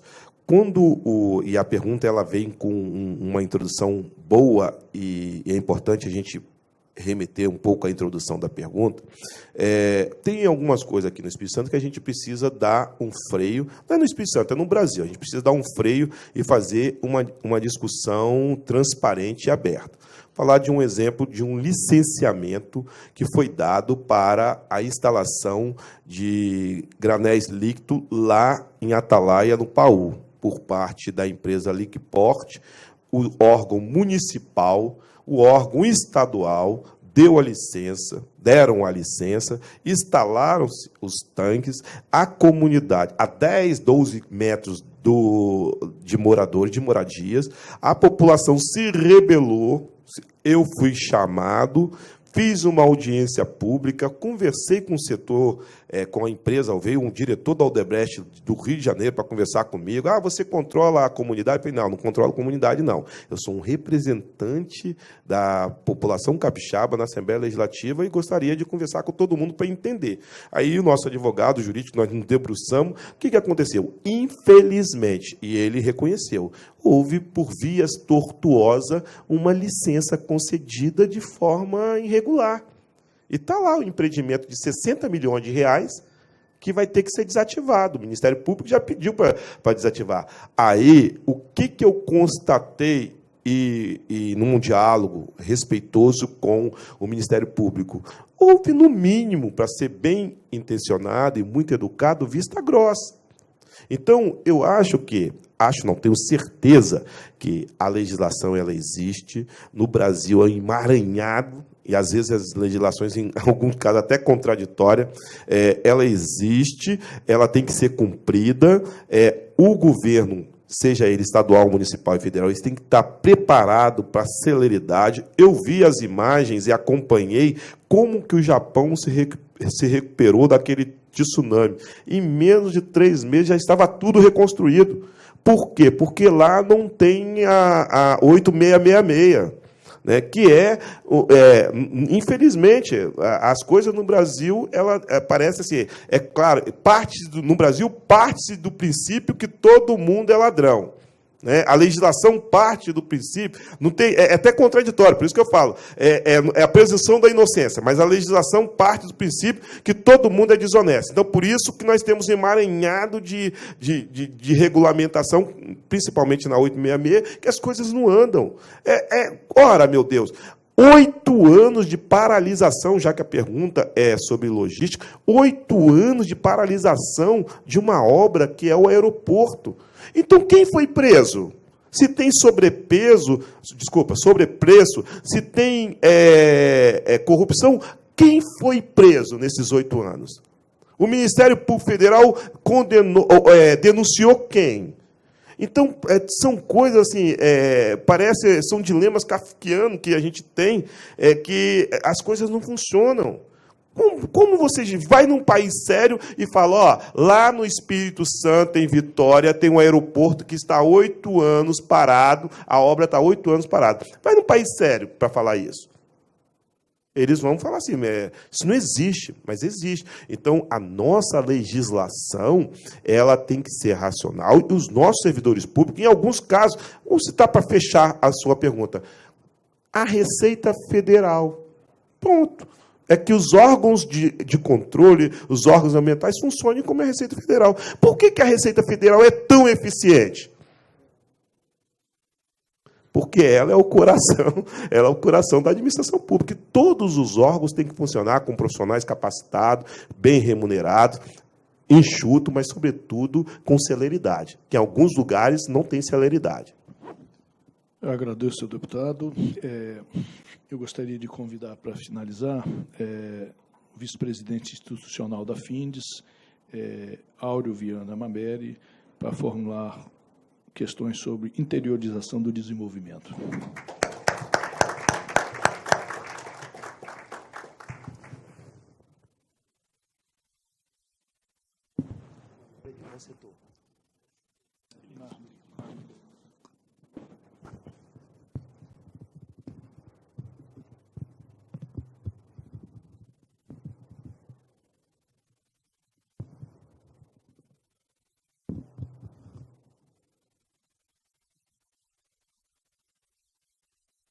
Boa tarde a todos. Boa tarde, presidente Marcos. Boa tarde, Gibson, deputado Roberto Carlos, candidato ao governo. Minha pergunta é sobre interiorização do desenvolvimento. Para que o senhor possa entender um pouco como a federação trata desse assunto, a federação criou regionais. Somos em 8 regionais. Temos regional em São Mateus, Nova Venécia, Colatina, Linhares, Aracruz, Cachoeiro Itapimirim, Anchieta e Venda Nova do Imigrante. E nessas regionais, ali são debatidas questões que diz respeito a cada região com suas características. Nós temos ali, cada regional, um diretor, que temos também um conselho, que é composto por representantes de cada segmento produtivo relevante de cada região. E para agregar todas as informações que essas regionais tratam e discutem, foi criado um Conselho de Desenvolvimento Regional aqui na sede da Federação, onde uma vez por mês a gente debate questões de cada regional e trazemos alguns assuntos importantes, né, que diz respeito ao interesse de todas as regiões do Espírito Santo. Dentre as ações do nosso Conselho, nós temos, inclusive, esse trabalho do IDES, que é Caminhos do Desenvolvimento, que trouxe um raio-x de todas as nossas regiões regionais do Espírito Santo. E ali a gente viu questões importantes. Por exemplo, na minha regional, que eu coordeno, que é Cachoeiro Itapimirim, somos em 18 municípios, e ali a gente tem um PIB per capita de R$15 mil em 18 municípios. O PIB per capita de Vitória é R$65 mil. O PIB per capita de algumas regiões onde você tem uma concentração maior de indústria, como Anchieta, é 2 vezes maior do que a do Sul. E, baseado nisso, nós elaboramos uma pergunta, que antes dela eu vou ler alguns pontos importantes para a gente poder elaborar a pergunta. Embora o Espírito Santo venha demonstrando um desenvolvimento dinâmico no setor industrial, por meio da implantação de novos empreendimentos fora da região metropolitana da Grande Vitória, principalmente na região acima do Rio Doce, com a presença da Sudene, esse desenvolvimento não está beneficiando a totalidade dos agentes econômicos e tampouco sendo compartilhado com todas as regiões do Estado. Se, por um lado, o Estado possui municípios com índice de desenvolvimento humano, IDH, próximo ao de países desenvolvidos, como é o caso de Vitória, por outro lado, no extremo norte, existem municípios com IDH que se aproxima ao de países subdesenvolvidos, como o Gabão, na África. Essa desigualdade requer um grande esforço de inclusão local e desenvolvimento regional. Atualmente, a atuação da Sudene atinge 28 municípios e corresponde a 52,3% da área do Espírito Santo. Com os benefícios do Fundo Constitucional de Financiamento ao Nordeste, FNE, operado pelo Banco do Nordeste, BNB, acrescido dos investimentos do Investe Espírito Santo, do Governo do Estado, a área de atuação da Sudene fica com atrativos para a localização de empresas, desbalanceada em relação ao restante do Estado, o que provoca desequilíbrios regionais de desenvolvimento. As regiões menos desenvolvidas precisam aproveitar a oportunidade de crescimento e atração de investimentos, tais como parcerias público-privada, entre outras. Isso significa a necessidade de viabilização de investimentos em infraestrutura econômica e social para facilitar a atratividade de projetos, estimulando, inclusive, as prefeituras a adequarem seus PDMs para facilitar a definição e a estruturação ou desmembramento de áreas para localização, relocalização de empresas e a atratividade de novos projetos. Vamos à pergunta. Caso o senhor seja eleito, como atuará no sentido de reequilibrar os benefícios voltados para a atração de investimentos para todas as regiões do Estado do Espírito Santo, mantendo o equilíbrio em todas as regiões do Estado? A pergunta, muito bem elaborada, ela já nos fornece uma pista. Não dá para ter dois Espíritos Santos. Nós não podemos ter uma região hoje que está abrangida pela Sudene, e que é uma região que, em função até de as áreas climáticas, uma região mais, vamos dizer assim, semiárida, que acabou potencializando, por uma questão climática, acabou potencializando economicamente. Por quê? Porque alguns municípios, principalmente, sobretudo Linhares e seu entorno, em São Mateus, esses municípios, eles hoje estão com vantagens comparativas fantásticas para atrair investimento.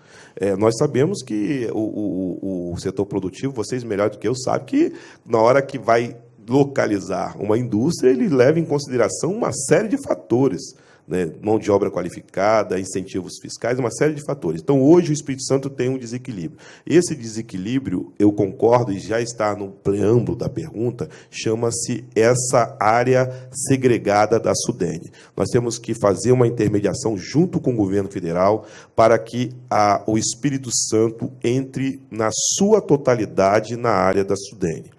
Nós temos também hoje, dentro da Assembleia Legislativa, um projeto de iniciativa do deputado Rodrigo Coelho, que discute a questão do VAF para petróleo e gás, que desequilibra. Hoje nós temos um desequilíbrio no Espírito Santo. Existe, e que a gente tem que tomar cuidado até para falar, porque se alguém de fora do Estado ouvir isso, é até complicado. Porque qual é a grande ameaça hoje, depois do Fundap? A ameaça hoje é a questão do royalties e das participações especiais. O que o Congresso quer e o que as unidades da federação querem? Eles querem usufruir das riquezas do petróleo. Então, o que eles defendem? Eles defendem que a participação especial e os royalties sejam divididos por igual, porque eles dizem que a riqueza é uma riqueza da nação. Ok, nós somos contra, é evidente. Nós queremos o respeito, principalmente às áreas confrontantes, que sofrem impacto, caso aconteça econômico, social e, inclusive, ambiental. Ponto. Só que no Espírito Santo, hoje, o VAF é alterado sobremaneira para aqueles municípios confrontantes, aqueles municípios produtores de petróleo. Então, hoje, Vitória, eu estava vendo a Adriana ali, Vitória teve uma queda na arrecadação, a Serra idem, Cariacica nem se fala. Então, hoje nós temos municípios populosos que estão com dificuldades em função vamos chamar assim, desses municípios produtores de petróleo. Então, o que diz o projeto do deputado Rodrigo Coelho? Ele retira do cálculo do índice do VAF a cadeia petróleo e gás. Isso reequilibra o ICMS e ajuda, sobretudo, aquelas cidades mais populosas e que hoje têm problema de arrecadação. Nós estamos debatendo esse projeto, o governo está pedindo para a gente debater com moderação e, de preferência, votar esse projeto depois das eleições, para que ele não possa ser contaminado pelo ambiente eleitoral, mas ele é um instrumento que nós, com certeza, em relação aos municípios, vai contribuir para equilibrar a arrecadação dos municípios. Hoje nós temos um problema no Espírito Santo, que é, sobretudo, a sua região, a região sul. A região sul, que já foi, no século XIX, a locomotiva do Estado, hoje a região sul é uma região deprimida, tirando o litoral. O Espírito Santo tem dois problemas hoje, a região sul e a região oeste do Espírito Santo. O nosso desenvolvimento e a nossa concentração industrial e populacional está basicamente na faixa litorânea do Estado. Qual o desafio? Na nossa opinião, o Espírito Santo tem vocações que nós temos que potencializar essas vocações. Nós somos um Estado agrícola, nós somos um Estado que tem uma pecuária forte também, nós temos que trabalhar e contribuir através do INCAPé para que essa pecuária seja cada vez mais produtiva e intensiva, e nós temos que nós estamos num castelo, aqui na capital da indústria, mas nós temos que contribuir numa área que o Espírito Santo hoje tem condições de avançar, que é o turismo de negócios já tem avançado, o turismo de montanhas, o turismo eventual e o agroturismo. Nós precisamos desenvolver isso, investir nisso, para que os nossos municípios, as nossas cidades do interior possam ter condições de gerar emprego e renda e, evidentemente, um desenvolvimento equilibrado.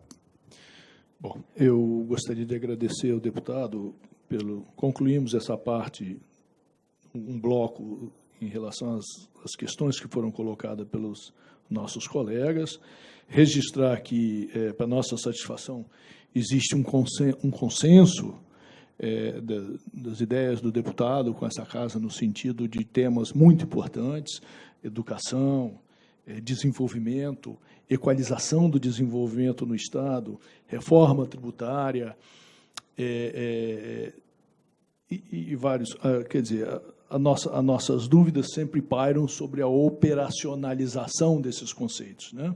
De certa forma, o candidato foi bastante explícito nas suas exposições, e eu agradeço imensamente por isso aí. Agora, o senhor tem mais 10 minutos para concluir a sua fala aí.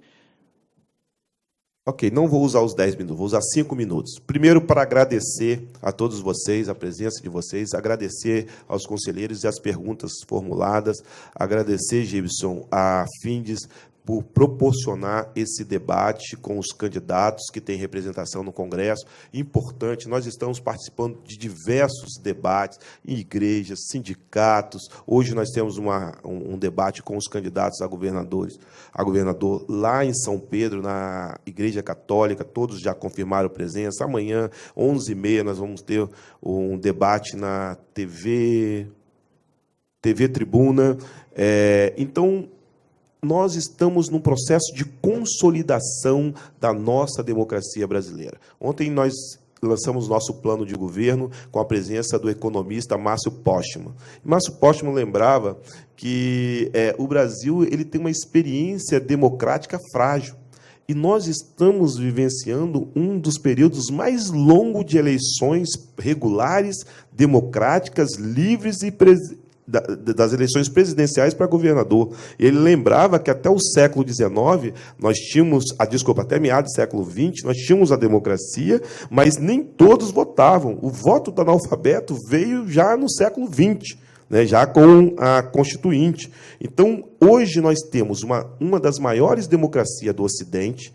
Hoje, ninguém mais é candidato sem passar, no caso específico do Brasil, pelo crivo de uma lei importante que surgiu do seio da sociedade, que é a lei da ficha limpa. Muitos candidatos estão sendo barrados pela Justiça Eleitoral porque eles não se adequam à lei da ficha limpa, e isso é uma conquista da democracia e da sociedade brasileira. Nós tivemos, em junho do ano passado, um dos maiores movimentos populares que eu, pelo menos, vi, e de registro na história. Eu participei, Armando, daquele movimento, quando era estudante das Direta Já.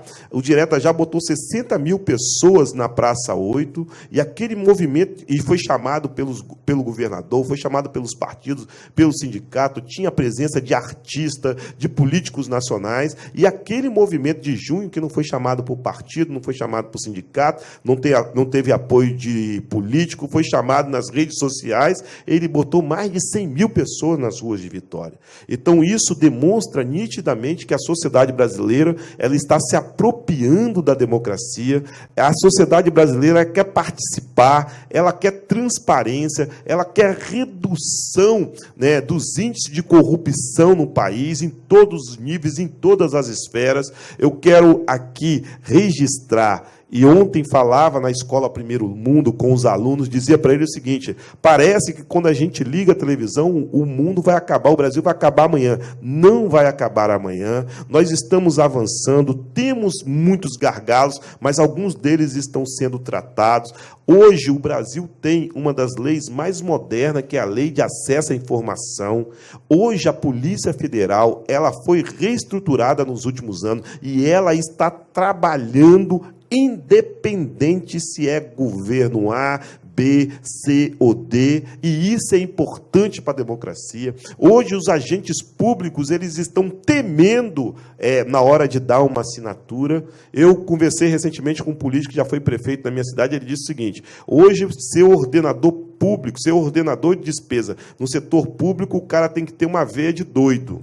Eu conheço, Marcelo, um grande quadro, é um quadro técnico da Receita Estadual, que foi convidado para ser secretário municipal, e ele, por responder um processo, ele disse: eu não entro mais, eu não viro mais ordenador de despesa, eu não dou mais assinatura. Então, o Brasil está, por conta, infelizmente, dessa nossa cultura do medo, tem muitos quadros bons que não querem ir para a administração pública por conta do seu CPF. Nós temos que acabar com essa cultura do medo no setor público brasileiro. Quem falou isso foi o prefeito de Curitiba, Jaime Lerner. Ele disse o seguinte: hoje nós temos uma cultura do medo na administração pública. E aquele empreendedor que não tem medo, que vai para o setor público, cheio de ideias, cheio de disposição, ele pode não disputar a próxima eleição, dependendo da assinatura que ele der. Então, nós temos que avançar com transparência, nós temos que avançar sem medo. Nós vamos fazer um governo, se formos bem-sucedido nas urnas, vamos fazer um governo com muita transparência, ouvindo a sociedade, um governo que vai ter uma linha para reduzir as desigualdades sociais existentes no Espírito Santo. Não é possível um Estado como o Espírito Santo, que tem a potencialidade que tem, ter esses índices de violência absurdo que nós temos. Não é possível, e nós vamos combater isso. Existe um erro na nossa direção, da nossa repressão ao tráfico de drogas. O Espírito Santo hoje tem uma delegacia de homicídio e uma divisão de crime contra a vida que tem mais de 200 policiais. Mais de 80% dos crimes e dos homicídios estão associados ao tráfico de drogas. E nós temos uma delegacia de tráfico de tóxico entorpecente com menos de 30 policiais. Não é possível. Se eu quero combater o crime, se eu quero reduzir o homicídio, eu tenho que potencializar a delegacia de tóxico entorpecente com concurso público para delegado, para investigadores, para reduzir e atingir a cabeça do tráfico de droga. Não dá para ficar pegando garoto na esquina que está vendendo pedra de crack. O Espírito Santo não produz cocaína nem maconha. Então, nós temos que fazer uma relação estreita com o governo federal, com a Polícia Rodoviária Federal, com a Polícia Federal e com os municípios, para a gente atingir a cabeça do tráfico de drogas. Porque é isso, o Rio de Janeiro, o tráfico de droga, ele é organizado pelas grandes facções, e por isso que lá a taxa de homicídio é baixa, porque eles controlam isso, inclusive os presídios. No Espírito Santo não tem grandes facções, então nós temos o tráfico do varejo, e esse tráfico do varejo, se você não paga, você morre. Não tem SPC no tráfico. Então, nós vamos atingir a cabeça do tráfico de drogas no Espírito Santo, potencializando ações de inteligência da Polícia Civil e em articulação com o governo federal. Nós somos candidatos porque nós acreditamos que nós somos portadores de uma proposta nova para o Espírito Santo, respeitando, e vou terminar a eleição cumprindo o que eu prometi. Eu falei que seria candidato para debater o Espírito Santo e que não ia jogar uma pedra na biografia de ninguém. E vocês não estão ouvindo o Roberto Carlos falar em nome de nenhum outro candidato, porque não é da minha personalidade. Eu fui criado numa família, meu irmão mais velho está ali, eu fui criado numa família onde papai falou assim, o que Jesus Cristo já dizia, papai e mamãe pedia para a gente fazer: respeite e ame o próximo. Então, nós estamos debatendo o Espírito Santo com a cabeça erguida, com as mãos limpas, com transparência, e eu concluo dizendo o seguinte: muito obrigado por essa oportunidade, Marcos, Gibson, muito obrigado, tenho muito que aprender com vocês, pedir para vocês aquele documento do desenvolvimento regional, vou estudá-lo, porque a minha trajetória política não termina nessa eleição. Eu pretendo continuar na política e fazendo a boa política, a política com P maiúsculo. Muito obrigado e peço desculpa por ter esterado o tempo em algumas perguntas. Muito obrigado.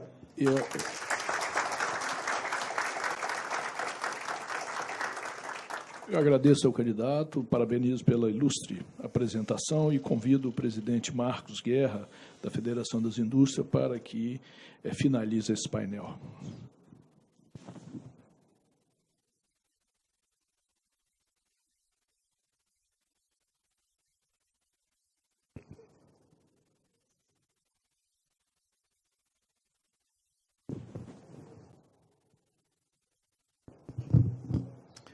Marcos, bom, deixa eu só... O Perli Cipriano está nos acompanhando, candidato a deputado estadual. Tá certo. Seja bem-vindo, Perli. Eu quero agradecer às pessoas que fizeram a pergunta aqui, ao Léo, ao Aurinho, ao Luciano, ao Paulo Barahona. Agradecer ao Gibson pela condução. Agradecer ao Roberto Carlos. Não sei se vocês sabem, eu fui surpreendido 2 vezes pelo Roberto Carlos no sábado.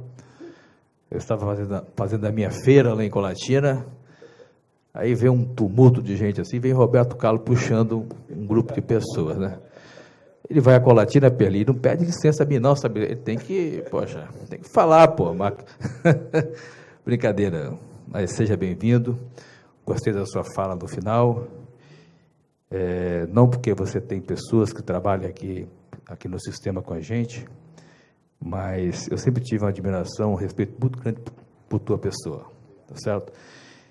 Sei que você é lá da Serra, um município, às vezes aqui na Findes, eu falava muito interiorização, as pessoas achavam que eu ia levar tudo para o interior, sabe? Mas nós estamos investindo muito aqui na Grande Vitória, como eu falei no começo. Inclusive lá na Serra, no Civite, estamos fazendo lá agora uma unidade de saúde do trabalhador. Dentro do SESI, nós estamos com um projeto robusto para fazer, a gente vai começar no interior, por Colatina, Linhares e Cachoeiro, Taperim. Nós vamos, um projeto robusto voltado para a saúde e segurança do trabalhador. Nós fizemos um aqui em Vitória, estamos fazendo um em Laranjeira, um grande também. Então, é uma forma que nós encontramos aqui na Federação das Indústrias de retornar de forma com bastante assertividade para o trabalhador da indústria, para o industrial. A gente, quando olha, o Brasil ele tem muitas informações, né? Às vezes a gente olha, por exemplo, aqui no estado do Espírito Santo, o pleno emprego.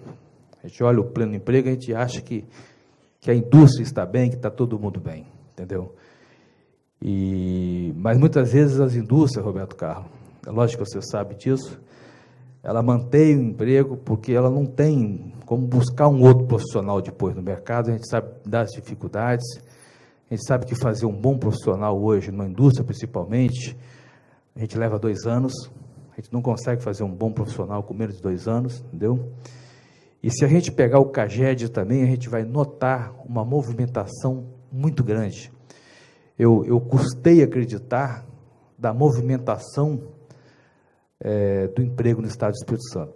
Para vocês terem uma ideia, o ano passado, no ano de 2013, teve uma movimentação em média de 470 mil trabalhadores no estado do Espírito Santo, entrando e saindo das empresas. Então, é uma movimentação muito grande, é um custo muito grande para as empresas, essa movimentação, entendeu?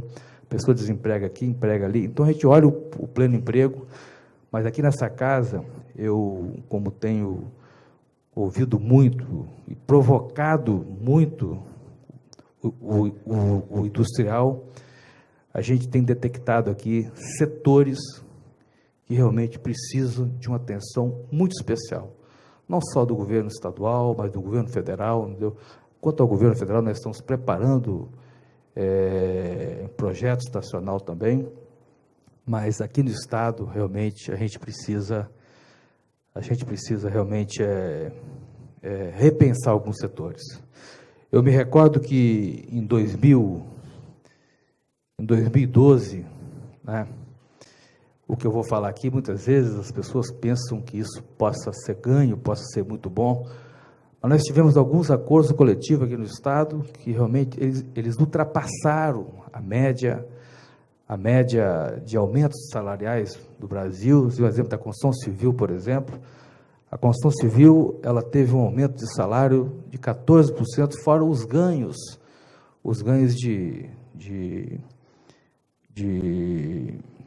dos benefícios sociais. Aparentemente, isso é muito bonito, importante, interessante, né? Porque o trabalhador vai ganhar mais, mas naquele ano mesmo nós tivemos aqui fazer um trabalho muito árduo aqui no Estado para a gente tentar reverter essa situação. O que aconteceu em 2013 e 2014? Nós praticamente perdemos 80% das obras que vieram para o Estado do Espírito Santo, as obras das grandes empresas, os grandes projetos.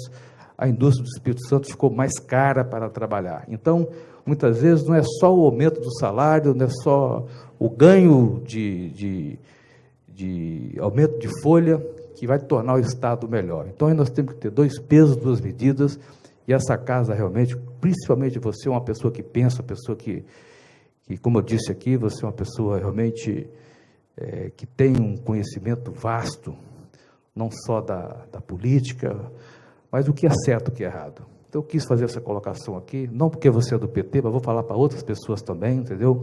Mas nós precisamos, Roberto Carlos, acima de tudo, trabalhar unidos, trabalharmos juntos, para tornar o Estado do Espírito Santo ainda melhor.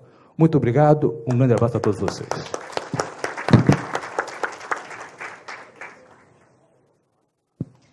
Lembrar a todos que o Diálogos com os candidatos ao governo do Estado do Espírito Santo terá continuidade no horário da tarde. Então, agora pela manhã, nós acabamos de ouvir o candidato Roberto Carlos, pelo PT. No horário da tarde, às 14 horas, teremos o candidato Paulo Artung, PMDB, e às 16 horas, o candidato ao governo do Estado, Renato Casagrande, do PSB. A todos um bom almoço e até a tarde.